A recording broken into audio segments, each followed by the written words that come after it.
दारू पिल्यामुळे मयत झाल्याच्या संशयातून महिलांनी केले उक्कलगाव येथील दारू अड्डे उद्ध्वस्त। नशायुक्त गोळ्यांचा वापर करून बनवलेल्या दारूमुळे गावातील एका व्यक्तीचा मृत्यू झाल्याच्या संशयावरून महिलांनी उक्कलगावातील सर्व दारू अड्डे उद्ध्वस्त केले असून दारूगुत्ते बंद करून ते चालविणाऱ्यावर कारवाई न केल्यास अंत्यविधी न करण्याचा निर्णय या महिलांनी घेतला होता। याबाबत सविस्तर हकीकत अशी की उक्कलगाव येथील ज्ञानेश्वर मोडे याने काल येथील दारूगुत्त्यावर जाऊन दारू घेतली। त्यानंतर त्याची प्रकृती खालावली।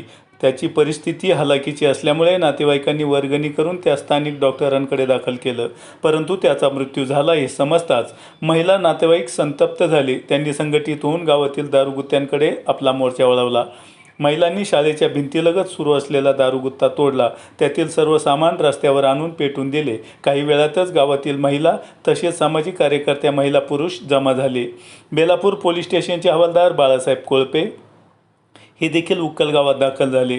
त्यावेळी संतप्त महिलांनी गावातील सर्व दारूगुत्ते तातडीने बंद करण्याची मागणी केली। तसेच कुठे कुठे दारूगुत्ते आहेत याची आमच्या समक्ष पाहणी करून ते बंद करण्याची मागणी देखील त्यांनी केली। त्यावेळी गावातील जेथे जेथे दारूगुत्ते सुरू होते तेथे महिलांनी पोलिसांसमवेत हल्लाबोल केला। अनेक ठिकाणी मोठ्या प्रमाणात दारूच्या रिकाम्या बाटल्या तसेच बाटल्या पॅकिंग करण्याचे बुच आढळून आले।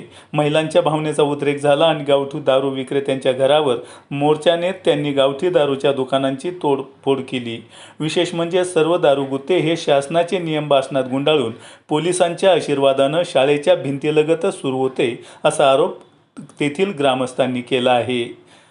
उक्कलगाव व परिसरातील तरुण मुले दारूच्या अधीन जाऊन मयत झाल्याचा आरोप ग्रामस्थांनी केला। त्यात मुकेश थोरात, दीपक थोरात, जालू जाधव, दत्तू थोरात, अमजद शेख यांच्यासह आणखी काही जण मयत झालेले आहेत। त्यातच ज्ञानेश्वर मोडे हे काल चांगले होते पण दारू पिल्यानंतर मयत झाले अशा संशयामुळे सर्वच ग्रामस्थ आक्रमक झाले होते। गावच्या सरपंच, उपसरपंच, सदस्य यांनी विशेष ग्रामसभा घेऊन कायमस्वरूपी अवैध व्यवसाय बंद करण्याचा ठराव करू असं आश्वासन महिलांना दिलं।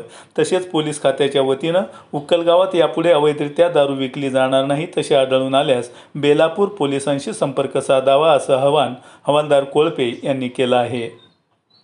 पूर्वी गावठी दारू बनवताना गूळ आणि नवसागर याचा वापर केला जायचा, पण झटपट पैसा कमवण्याच्या नादात एक रासायनिक गोळी बाजारात आली असून ही गोळी पाण्यात टाकून तिची गावठी दारू बनवली जाते।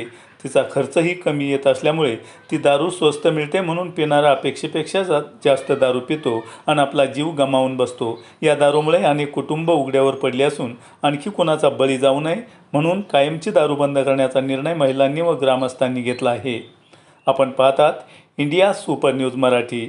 आमचे उक्कलगाव प्रतिनिधी देवीदास देसाईंसह मुनीर सय्यद।